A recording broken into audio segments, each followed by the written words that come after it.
The sky cracked in half the moment I died.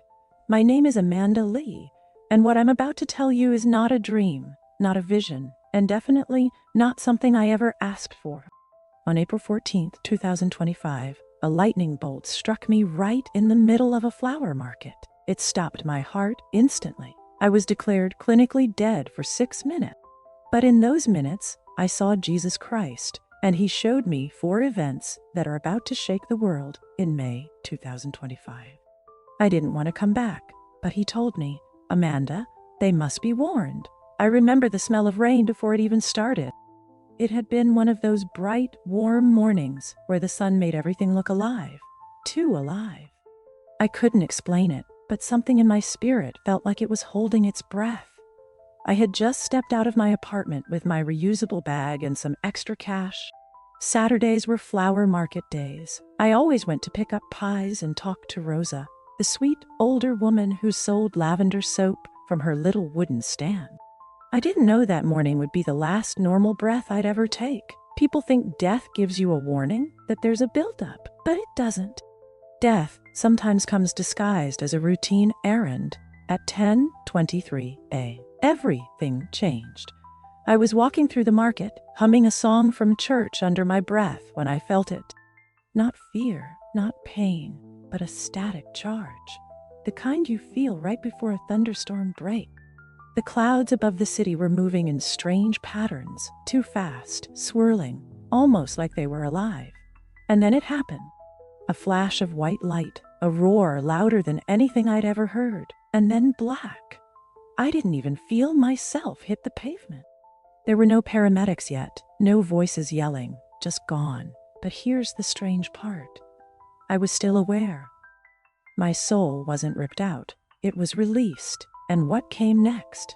No words will ever be enough. But I'll try, because you need to know that morning was supposed to be simple, peaceful. It was the one routine in my week that felt untouchable. The flower market, the little patch of color and joy tucked away near Ashbury Street, was my sanctuary. You wouldn't think a place like that could be your final scene. But heaven has its own timing.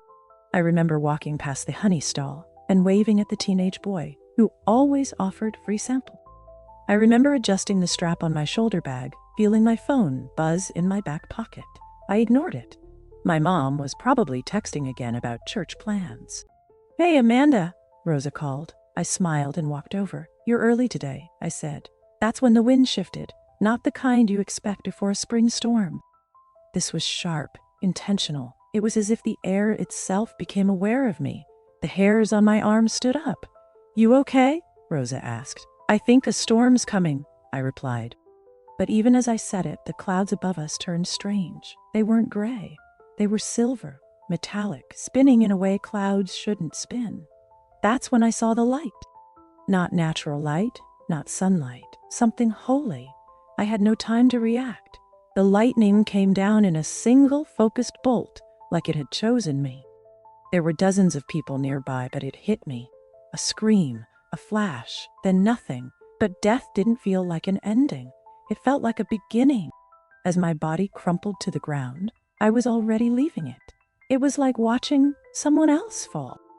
I was floating upward slowly, peacefully, while people below shouted and ran toward my body. But I wasn't worried because I wasn't there anymore. I wasn't supposed to survive. That's what the doctors would later say. The bolt hit me directly in the chest, stopping my heart instantly. People don't survive that. Not without brain damage, not without being broken. But that's the thing. They only tell you what science understands. What they don't understand is what happens when heaven decides to interrupt Earth. As the electricity surged through my body, I felt still. Time didn't slow down. It ceased. My awareness separated from my body so fast, I didn't even realize I was dead. I looked down and saw my body, hair singed, clothes smoking, people running.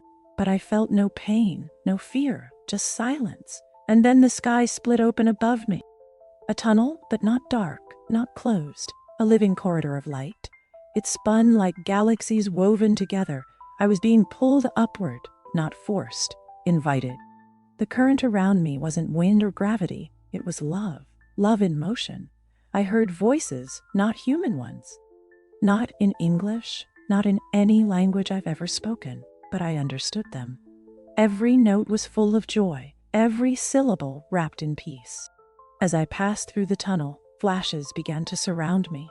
Visions, memories, truths I had forgotten. I saw myself as a child praying in my room. I saw the moment I forgave someone who never apologized.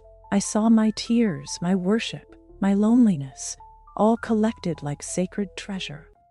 Then a shift. The tunnel gave way to stillness, and I stepped into eternity. The moment my spirit fully detached from my body, I crossed over, not just from life to death, but from time to truth. There was no grand gate, no harps, just stillness. But not empty stillness.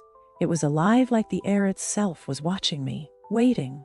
The colors were unreal, richer, deeper, almost breathing. Light didn't shine, it communicated. Then I realized I wasn't standing on anything, yet I wasn't falling. I had weight but no body. I had vision but no eyes. And yet I had never seen more clearly. Then I heard the most familiar voice I've ever known, though I had never heard it before. Amanda, my name, but not the way people say it. He spoke it like he created it. I turned toward the voice, and there he was, Jesus, not the Jesus from paintings, not the distant figure from Sunday school stories, the living one. He looked at me, and every broken piece of my life shattered and was made whole in the same breath. I didn't fall to my knees. I didn't need to. My entire being bent toward him without effort. It's like my soul recognized its creator and surrendered without hesitation. There is much to show you. Time is not what you think. His robe shimmered with light and storm. His eyes, I don't even know how to describe them. Galaxies lived in them. Every word I ever prayed echoed in his gaze, and then he lifted his hand. A scroll appeared in the air between us. 4 events are coming in May 2025, he said, and you must return to tell them. My spirit trembled. He opened the scroll, and what I saw inside shook me to the core. I hovered just above the scene, watching the chaos unfold, as if it were someone else's tragedy, but it wasn't. It was me, lifeless, sprawled on the flower market pavement, steam rising from my burned shirt, the petals of my bouquet scattered like an offering around my body. Rosa knelt beside me, sobbing. She's not breathing. Someone yelled. I think she's gone. Another cried out. I wanted to comfort them. I wanted to say, it's okay, I'm not in there anymore, but I couldn't because I wasn't part of that world now. I had crossed into something else. Time had no meaning. It wasn't ticking forward, it was holding still. I felt no heartbeat, no breath, but I wasn't afraid. The fear had stayed behind with my body. Then I noticed something strange. There was a glow around the people praying. Yes, praying. Some bystanders weren't panicking. They were praying in soft, trembling voices. And I could see it, actual light flowing from their lips like mist rising upward. It didn't disappear into the sky. It moved with intelligence, like it knew where it was going. Upper, always up.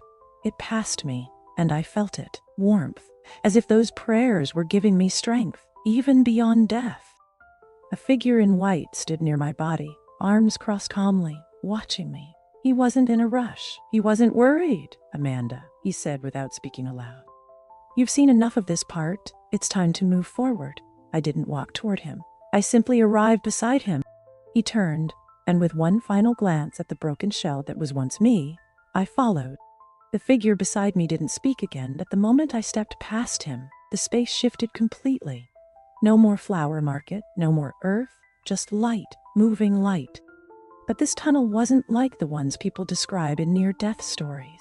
It wasn't just light at the end. The entire tunnel was alive, and it was made of voices. Voices I recognized, whispers from people I had forgotten. My grandmother singing hymns, my childhood prayers, a stranger praying for the world on a subway, a pastor's sermon that once touched me. They were all woven into this passageway. Every voice had color, every sound had texture, and it all flowed in one direction, forward. These are the echoes of faith. Another being had joined me, tall, radiant, not male or female, just pure presence. Are you an angel? I asked. And this is the corridor of intercession. Few see it, but it is here for all who walk in faith, each or what felt like a step. I didn't know my prayers mattered that much, I whispered. They always do. The messenger said, even the ones you whispered when you thought no one was listening. I walked in silence, tears forming. Though I had no body, I felt the deep ache of weeping. Not from sadness, but from knowing. I had lived most of my life unaware of the power of my own connection to heaven. Now, I was walking inside the evidence of it. When the tunnel ended, everything around me changed again. The movement stopped, the voices faded, and suddenly I was standing in what I can only call the chamber of stillness. There were no walls, no floor, no ceiling, just infinite calm, not silence. That strips you bare not to shame you, but to show you truth without filters. They floated around me like glowing fragments of my soul. Then I heard him, the voice that had once formed the stars. Amanda, he said. I turned, and there he stood, Jesus. But this time I could see him more clearly. The light that surrounded him didn't just glow. It carried weight, glory, majesty, but also tenderness. He didn't judge me. He simply was. And in that being, I understood everything. You've wondered if your life mattered, he said gently. Let me show you how it fits into the story. A book appeared in his hands, its pages made of light. As he opened it, scenes of my life played out, times I thought were wasted, moments I regretted. But he pointed to each and said, I used this, and even that. Then his face grew solemn. There is much ahead, and you must return with this message. He gestured toward the space ahead. Come, I will show you 4 things that will happen in May 2025. We stood before what looked like a veil of gold light, rippling, alive, pulsing, with what felt like the heartbeat of creation. He looked at me not with pity, not even just love, but with recognition. You were made to carry this, Jesus said. And that is enough. He touched my forehead, not with his hand, but with knowing. And suddenly, everything changed. I remembered heaven. I remembered him. I remembered the truth behind my earthly forgetfulness, that my soul knew him before I was born, that he had never been distant. I had never. And as he looked into me, I saw a reflection in his eyes. My face, but restored, without fear, without guilt, without doubt. This is who you truly are, he said, and this is why they must listen. The light behind the veil grew brighter. It's time to show you the first, he said. The first of 4 events that will shake May 2025. My spirit tensed, but he placed a peace inside me that was stronger than fear. He lifted his hand, and the veil opened. What I saw, I will never forget. As the veil of light folded open, I stood next to Jesus, my heart pounding with something I had never felt before. Holy anticipation. It wasn't fear. It wasn't wonder. It was a strange, divine blend of both. He looked at me again, not like a teacher or a king, but like someone who knew every corner of my soul and still delighted in what he saw. Before I show you what's coming, he said softly, you must remember who you are to me. I didn't understand, but then his eyes locked on mine. You've been called Amanda, he continued, but heaven has always known you by the name I gave you. And then I heard it not with ears, but in the center of my being. A name I had never spoken, never read, never imagined, yet somehow always known. When he said it, I felt a wind of pure light rush through me. It was like a key turning in my chest. Suddenly, every insecurity I'd ever felt fell off of me. The wounds, the doubt, the need to prove myself, gone. And this is the authority you'll carry when you speak of what you've seen. I was trembling. He reached out and touched my chest, and something like a seal of fire settled into me. Now, he said, see. The air ahead shimmered, and a new veil opened, and the first event began. The scroll appeared again in his hand, this time brighter than before, as if the future was pressing through its edges. What you see will not be metaphors, Jesus said. These are moments written to unfold. Some may be delayed. Others will happen exactly as shown. As each thread unraveled, I began to see images, not dreams, not symbols, but events. They weren't revealed all at once. Each one rose like a wave, reached a peak, and then fell away. "You will see 4, he said, 4 signs in May of 2025 that will shake the earth awake." He raised his hand toward the first thread. "This one will be seen by all," he said. "It will mark the beginning." The light intensified, and I was pulled forward into the first vision. I stood above the earth, as if suspended in orbit. Jesus stood beside me, radiant and steady, and pointed toward the continent of Europe. At first, it looked normal. Cities pulsing with light, rivers winding like silver thread. Then the sky changed. A deep, burning red stretched across the horizon, spreading from the north like blood seeping through cotton. The color wasn't just visual. It carried a vibration, a warning, a signal. "This will be seen over nations," Jesus said. "They will call it atmospheric, but it is spiritual." I looked closer. The red sky passed over capitals, Berlin, Warsaw, Vienna, and wherever it went, people stopped. Cell phones came out, news reports flared, but I could see something deeper.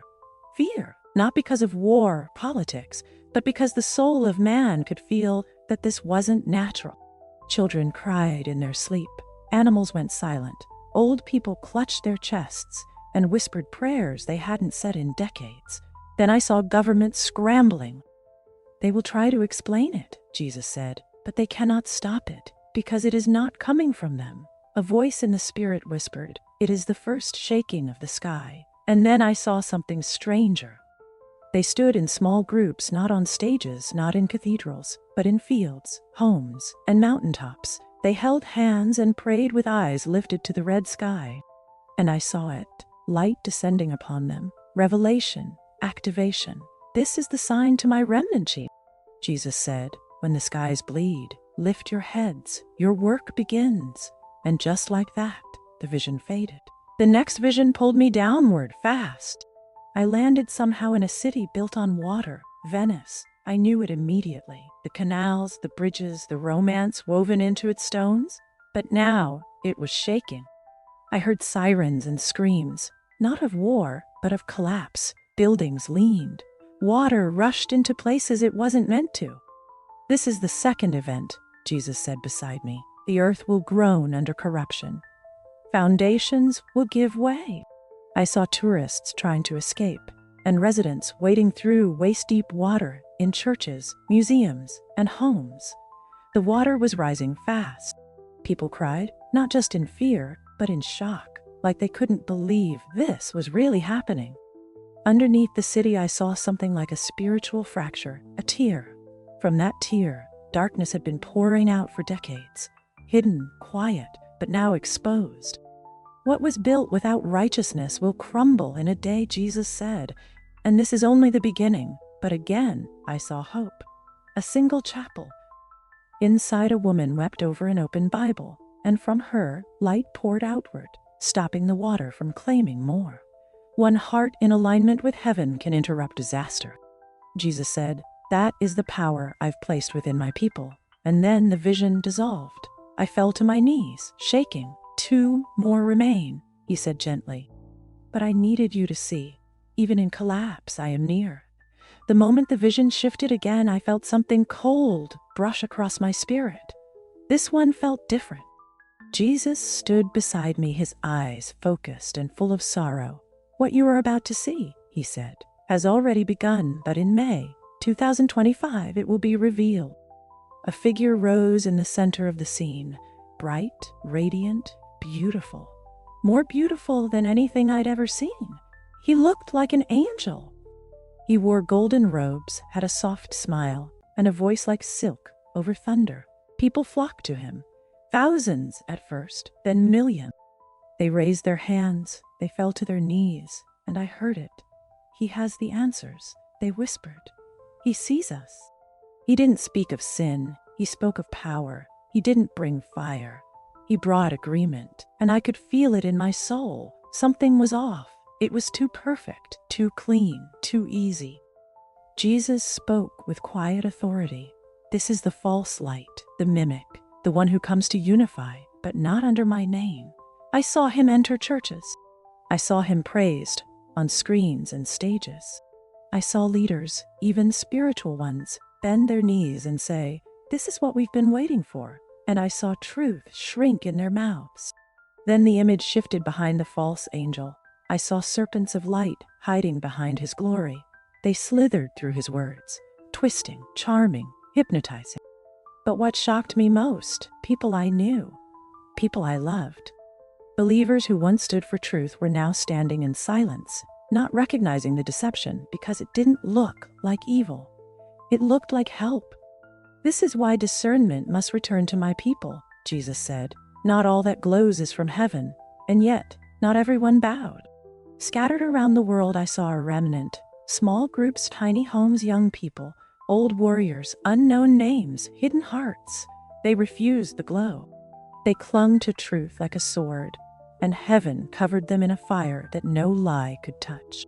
Tell them, Jesus said, to prepare their spirits now, for many will be deceived by what looks like light. After the storm of deception, a new light rose.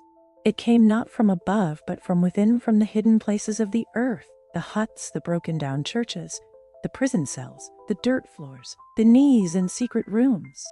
And out of these places came the righteous ones. They didn't wear crowns. They didn't wear microphones. They wore ashes and oil. These are my true ones, Jesus said, born in obscurity, trained in fire. Their voices will awaken nations. I saw a girl, maybe 12.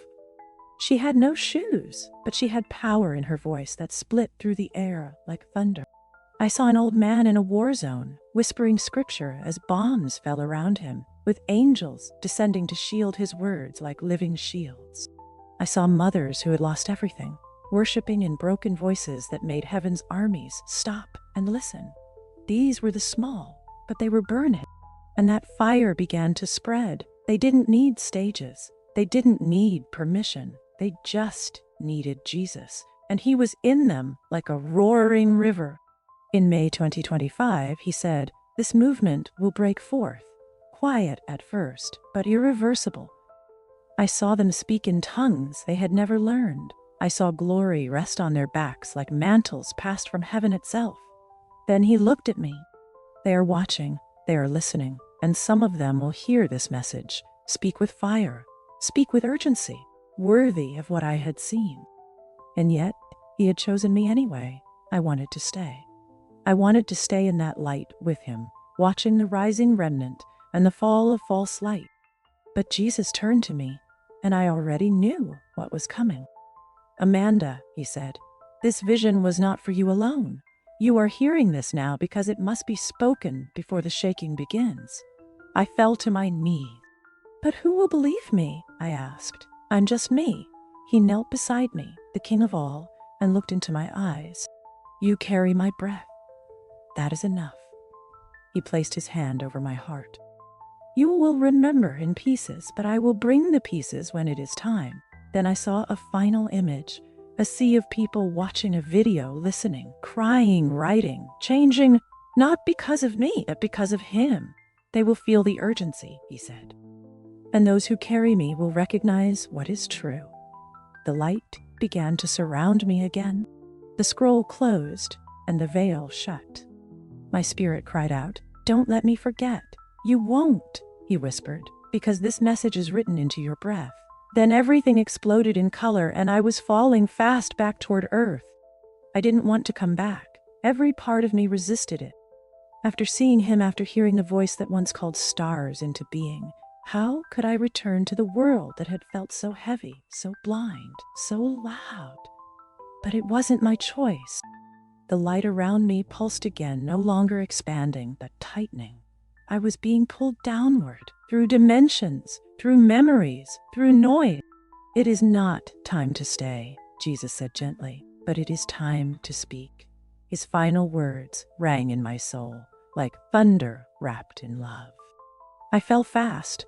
The beautiful light was replaced by something I can only describe as a crushing density. The spiritual weight of earth pressed against me like clay forming around a flame. I gasped. Pain. She's breathing. She's back, a man shouted. Pulse is strong. I don't believe this. I open my eyes. Hospital lights, beeping machines, my body shaking, a nurse staring at me like she'd just seen a ghost. But I wasn't the same Amanda. I had left with questions. I returned with fire. The days that followed were strange. Doctors couldn't explain how I survived. Direct lightning strikes are almost always fatal, one said, scratching his head. You have some burns, but your heart's clean, your brain's untouched. But that wasn't true.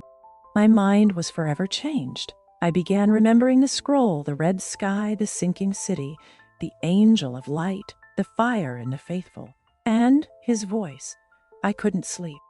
I couldn't stay silent. I wrote for hours, trying to capture it all before the memories faded, and yet they didn't. They remained sharp. Some people were skeptical, others wept, and a few said, Amanda, I felt this too. That's when I knew this wasn't just for me. This message was a call to the church, to the seekers, to the ones who've been dreaming of something coming, but couldn't name it. If you're listening right now, if this has found you, it's not an accident. You must wake up before May, turn off the noise, return to your knees. Read the word like your life depends on it, because it does. Don't trust every angel that glows. Don't follow every voice that comforts. He's still the only light that doesn't pretend. I'll end this the only way I know how. This is your warning. May 2025 will not be like the months before it. Not because the world will burn in a single day, but because it will begin to shift quietly at first, and then loudly. When the sky turns red, don't panic, pray. When a city collapses, don't just watch, repent. When a false angel rises, don't follow. And when the righteous ones appear, join them. Jesus didn't show me these things. You don't need to be a prophet. You don't need to be famous. You just need to be awake. There's a war coming, not of bombs, but of voices. And those who know the shepherd's voice will be the only ones who walk through it with peace. I died on April 14th, 2024. I met Jesus, and I came back not with theories, but with truth. My name is Amanda Lee, and this is my testimony. Now, please share this before May begins. They must be warned. I thought returning to Earth meant leaving heaven behind, but I was wrong. Ever since I came back, it's like the veil never fully closed.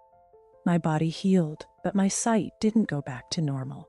It went beyond it. I don't mean I see ghosts or halos. It's deeper than that.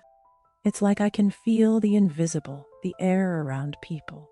The difference between peace and performance in someone's prayer. I walk into rooms and sense heaviness or light before anyone speaks. Some nights I wake up at exactly 3:00 a.m., heart pounding, feeling a wind move through my room, though every window is shut. I kneel instinctively, not out of fear, but reverence, because I know he's near. Then the reminders come in whispers. The red sky is almost here. Get ready. They will twist light into lies. Do not fear the shaking. I am within it. I've kept quiet for months, hoping the burden would ease, but it hasn't. In fact, it's growing because May is coming. Something inside me keeps repeating, they're still asleep. So here I am, speaking again. Not as someone who wants attention, but as someone who cannot be quiet anymore. My spiritual senses are still wide open, and I believe many of you are starting to feel it too. You're seeing numbers, having dreams, sensing that May will not be ordinary. Don't brush it off. You're not crazy. You're being called. This is my final word. Not because I'm done speaking forever, but because once May 2025 begins, things will speak for themselves. You'll see it. You'll feel it. And by then, the choice won't be about belief. It'll be about positioning. If you are in rebellion, your ground will crack. This is not punishment. This is a correction, a divine course adjustment for a planet that's wandered too far. But mercy always speaks first. That's why I'm writing. That's why you're hearing. So please stop scrolling, doubting, postponing. Forgive that person. Turn off the noise. Repent in secret. Fast for clarity. Pray like someone else's breakthrough depends on it, because it does. When the sky turns red, and it will. When the city collapses, and it will. Remember this voice. When the angel of light rises, and when the small ones begin to roar, don't ignore them. Join them because they will carry the fire that survives the flood. My name is Amanda Lee.